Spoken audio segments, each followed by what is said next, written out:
Nous sommes de retour dans le live sur TV Finance. Merci d'être avec nous si vous nous rejoignez à l'instant. Comme convenu, nous allons suivre les tout premiers échanges à la Bourse de Paris. Et pour cela, je suis en duplex avec Antoine Quesada. Antoine qui est formateur et coach chez AQTS.fr. Bonjour Antoine. Bonjour Louis-Antoine. Bonjour, il est un peu moins de 9h05, 9h03. Je vous remercie d'être avec nous à l'ouverture du marché parisien ce matin. Est-ce que le marché parisien pourrait finalement céder du terrain à l'image des indices américains hier et des indices asiatiques ce matin, Antoine ?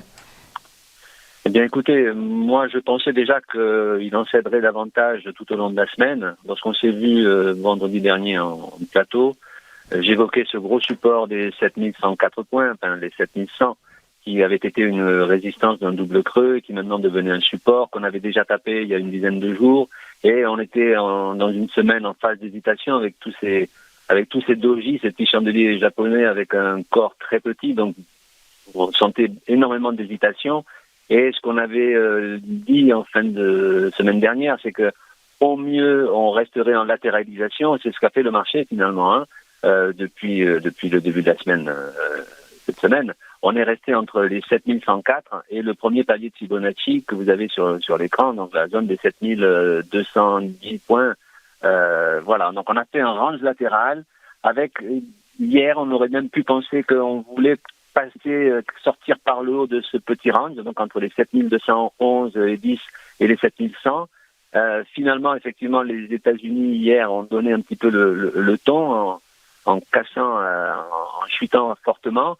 Et là, donc drastiquement, à l'heure où je vous parle, donc on est à 7107 points, à moins 1,20%, et on est très légèrement, donc, on est plutôt sur le niveau du gros support, donc des 7104, 7100 points, qui jusque-là tenait bon et qui va peut-être aujourd'hui, dans le sillage des indices américains, va peut-être aujourd'hui marquer le pas et se retrouver légèrement en dessous. En tout cas, si on venait à clôturer en dessous des 7100, aujourd'hui, il serait très probable que l'on aille un petit peu plus bas. En tout cas, là, on est à l'instant T pile, je dirais, sur la moyenne mobile à 50 jours. C'est celle qui est en bleu ciel sur votre écran, qui est un support de moyen terme, qui peut encore faire office de support en dessous des 7104 points. On aurait juste en dessous encore la zone des 7020 points qui peut faire aussi office de support. Voilà, pour moi, le niveau à casser ou à maintenir, c'était les 7100 et ça reste toujours d'actualité. On l'a tapé à plusieurs reprises, on est même allé légèrement en dessous il y a 2 ou 3 jours, mais on n'a jamais clôturé en dessous, donc plus que jamais, ce support a un rôle majeur. Donc si on venait à clôturer en dessous de façon flagrante, il serait très probable que l'on revienne vers le support important de plus long terme, entre guillemets, que j'avais évoqué, donc la zone des 6900 points, qui en même temps correspondrait à une oblique haussière qui passe sur cette zone, d'une façon pour le moyen terme.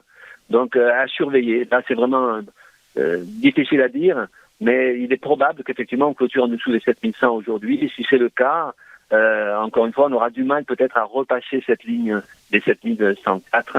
C'est vraiment le niveau à surveiller plus que jamais, mais en tout cas, les prises de bénéfices semblent s'imposer, alors que tout au long de la semaine, on pouvait espérer encore que le marché tiendrait et qu'il pourrait même repartir de l'avant. Donc on a fait de la latéralisation et maintenant il est peut-être probable que l'on casse cette zone. Je crois qu'il y a une réunion de la Fed cet après-midi à 17h30. Il sera important aussi de l'écouter. D'accord. Voilà, donc statu quo, à surveiller plus que jamais ce niveau des 7100 points qui jusqu'à présent tient et qui montre peut-être des signes de faiblesse à la suite de ce qui s'est passé hier sur les marchés américains. Ok, les 7100 points, alors là on est à 7096, donc du coup les 7100 points qui sont légèrement enfoncés à la baisse. Est-ce que, Antoine, c'est un signe finalement d'inversion de tendance ? Est-ce que la tendance haussière qu'on observait depuis quelques temps déjà, finalement, est en train de s'inverser, de se rompre ?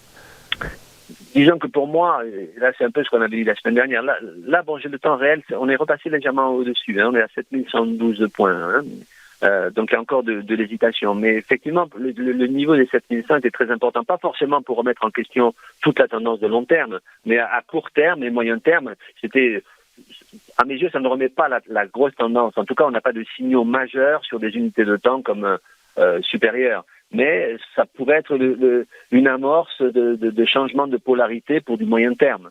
C'est-à-dire qu'il ne serait pas malsain que le marché perde quelques centaines de points.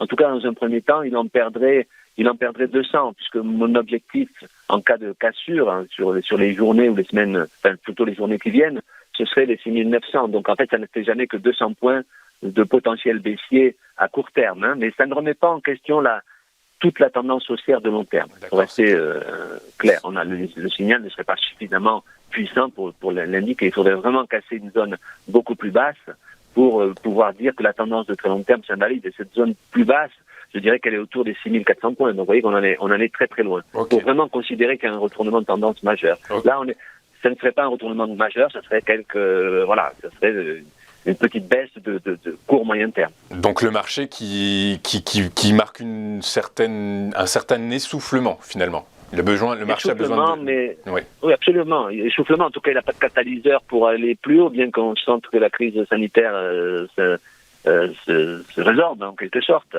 Mais il est quand même très résilient ce marché. Hein. Je pense que s'il avait voulu casser à la baisse fortement, il l'aurait déjà. Il avait une nette possibilité et raison de le faire ces dernières semaines et il ne l'a pas fait. Donc les marchés européens sont quand même très très résilients, je dirais même exceptionnellement résilients.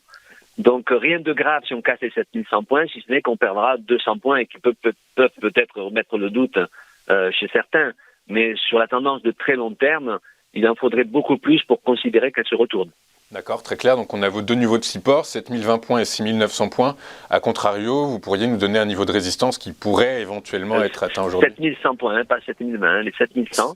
C'est le niveau de support. Ensuite, vous m'avez dit 7020 et ensuite 6900. Voilà, c'est ça, et 6900. Mais voilà, pas plus tard qu'hier ou avant-hier, on aurait même pu penser qu'on pouvait repartir à la hausse et aller chercher de nouveau la résistance du long terme. En tout cas, vous avez les paliers de Fibonacci sur l'écran, et moi je me guide uniquement sur ces niveaux-là quand on est dans une zone où le marché a fait des plus hauts historiques, donc on n'a pas de repère de résistance majeure, si ce n'est le dernier plus haut des 7380 et quelques.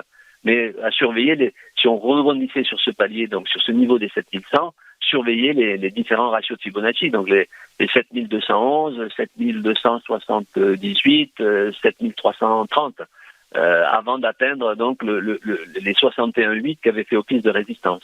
Okay. Donc on est encore entre deux, tout est possible, mais ça ne sera pas majeur comme événement, hein, si ce n'est une amorce de respiration profonde un peu de ce marché, mais en aucun cas pour le moment de retournement de tendance de long terme. De tendance de long terme, absolument. Okay. Très clair. Merci beaucoup Antoine, je vous remercie d'avoir été avec nous ce matin. Je rappelle que vous êtes associé chez AQTS.fr et je vous dis à très bientôt, à la semaine prochaine, en l'occurrence sur Téléfinance. Nous marquons une nouvelle pause et on se retrouve dans un instant pour la suite de votre live de Téléfinance. À tout de suite.